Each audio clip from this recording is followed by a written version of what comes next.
আসসালামু আলাইকুম, welcome to my channel Sultana সুমেট কিচেন। আজ আমি আপনাদের সাথে শেয়ার করছি সফট নরম তুলতুলে স্পঞ্জ রসমালাই রেসিপি। অ্যাকচুয়ালি এটা দেখে কি মনে হয় এটা বাসায় তৈরি, সত্যি এটা বাসায় তৈরি। যারা মিষ্টি বানাতে গিয়ে অসংখ্যবার ফেল করেছেন, এমনকি অনেক দুধ চিনি নষ্ট করেছেন, তাদের জন্য আমার আজকের এই রেসিপি। আমার এই রেসিপিটা ফলো করে আপনি একদম সঠিক মাপকাঠি সহ একদম সহজভাবে বানিয়ে ফেলতে পারবেন।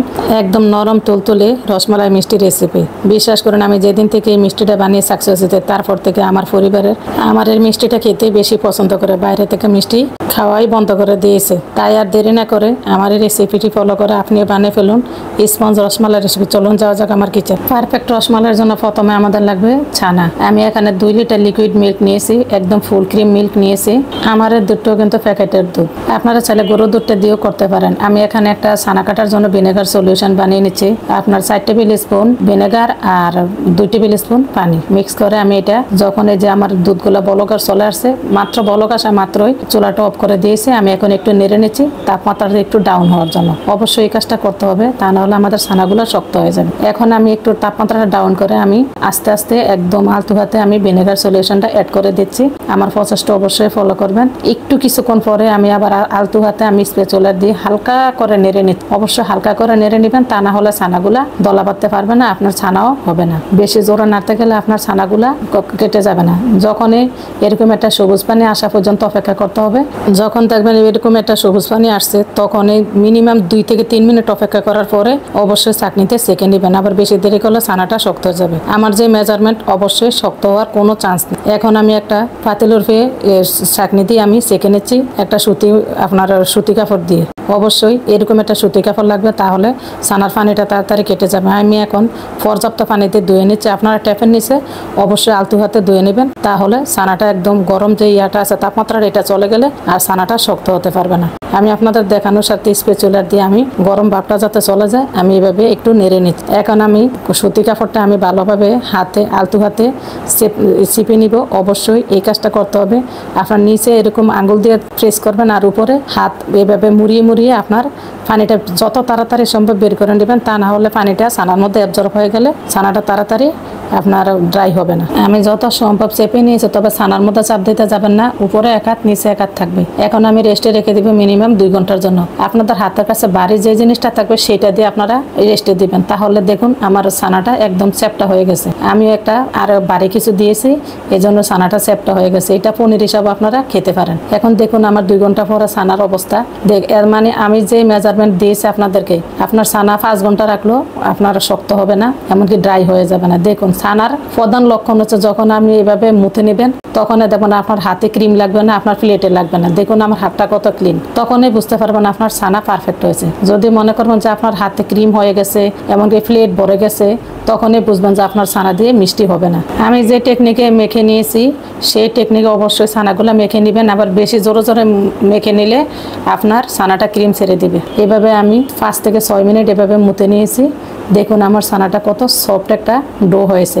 এখন আমি ছোট ছোট লেচি করে কেটে নিয়েছি। এটা অবশ্যই আপনাদের যতটুকু বড় খেতে চান ততটুকু, যেহেতু বাসায় খাবো বিক্রি করবেন, এই জন্য আমি একটু বড় বড় করে রসমালাই শেপ দিয়ে নিয়েছি।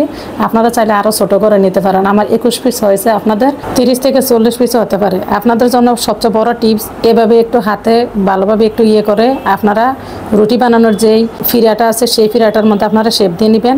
একদম মিষ্টির উপরে কোনো ক্র্যাক থাকবে না, একদম আপনাদের বানাতে সহজ হবে। এটা তো আপনাদের জন্য সবচেয়ে বড় টিপ। এইভাবে আমি সবগুলো হাতের তালুতে করে আমি রুটির ফিরার মধ্যে এগুলো আমি বানিয়ে নিয়েছি। আপনাদের জন্য সহজ একটা টিপস দিয়ে দিলাম। আর সবগুলো মিষ্টি এক এক করে বানিয়ে নিয়েছি। মিষ্টিগুলো বানানোর পর অবশ্যই একটা যে কাপড়টা দিয়ে আমরা ছানা করেছি সেই কাপড়টা দিয়ে আমি ডেকে দিচ্ছি। অবশ্যই মিষ্টিটা ডেকে দিবেন। প্রথম স্টেপ ছানা বানানো, দ্বিতীয় স্টেপ মিষ্টি বানানো। এখন তৃতীয় স্টেপ হচ্ছে আমি মিষ্টিটা জাল করার জন্য আমি একটা সিরা বানিয়ে নিচ্ছি। আমি এখানে 2 লিটার দুধের জন্য 2 কাপ সাদা চিনি দিয়ে দিচ্ছি। অবশ্যই সাদা চিনিটা ইউজ করবেন সিরার ক্ষেত্রে, লাল চিনিটা না। আর এখানে আমি পানি দিয়ে দিচ্ছি 7 কাপ। আর 1 লিটার দুধের জন্য 1 কাপ চিনি আর 5 কাপ পানি। অবশ্যই এই টিপসটা আমার ফলো করবেন। আপনাদের জন্য আরেকটা টিপস হচ্ছে মিষ্টি না বানিয়ে কখনো আপনারা সিরা তৈরি করবেন না, তাহলে আপনার চিনিগুলো নষ্ট হয়ে যাবে। যদি আপনার ছানা না হয় তাহলে মিষ্টি হবে না। মিষ্টি না হলে আপনার সিরা তৈরি করার কোনো প্রয়োজন নেই। এখন আমি এভাবে পানি চিনি দিয়ে আমি এখানে ফুটিয়ে নিয়েছি 2 থেকে 3 মিনিট। পানিটা অবশ্যই 2 থেকে 3 মিনিট ফুটানোর পরে আমি এখন এক এক করে সবগুলো মিষ্টি ছেড়ে দিচ্ছি। দেখুন দেওয়ার হওয়ার সাথে সাথে কিভাবে সাঁতার কাটতেছে। একসাথে সবগুলো মিষ্টি দিতে যাবেন না, এক এক করে সবগুলো মিষ্টি দিয়ে দিবেন। এভাবে আমি মিষ্টি দেওয়ার আবারও 2 থেকে 3 মিনিট পরে আমি ঢাকনা দিয়ে ডেকে দিচ্ছি মিনিমাম 20 মিনিট। 20 মিনিটের আগে ঢাকনা খুলতে যাবেন না। এই 10 মিনিট হাই হিটে জাল করে নেবেন, আর এই 10 মিনিট পরে আমি দুল দিয়ে দিচ্ছি। অবশ্যই এভাবে দুল দিয়ে দিবেন। 10 মিনিট পর অবশ্যই চুলার হিটটা মিডিয়ামের চেয়ে একটু কম করে দিবেন। দেখুন 20 মিনিট পর একদম আর ঢাকনা না খোলাতে আমার মিষ্টিগুলো একদম পারফেক্টভাবে কুক হয়ে গেছে। দেখুন ঠান্ডা পানিতে ছাড়ার সাথে সাথে নিচে ডুবে গেছে। এটা হচ্ছে মিষ্টি যে কুক হয়েছে, এটাই পরীক্ষা করার প্রধান উপায়।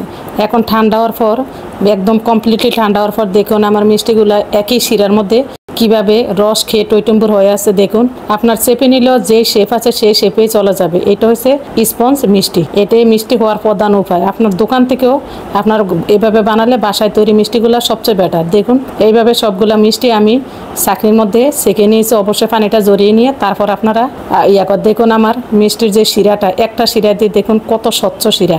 এখন আমি মালাইটা তৈরি করে নিব। এখানে নিয়েছি 1 লিটার ফুল ক্রিম মিল্ক। এভাবে আমি একদম মিডিয়াম হাই হিটে জাল করে নিব 10 মিনিট।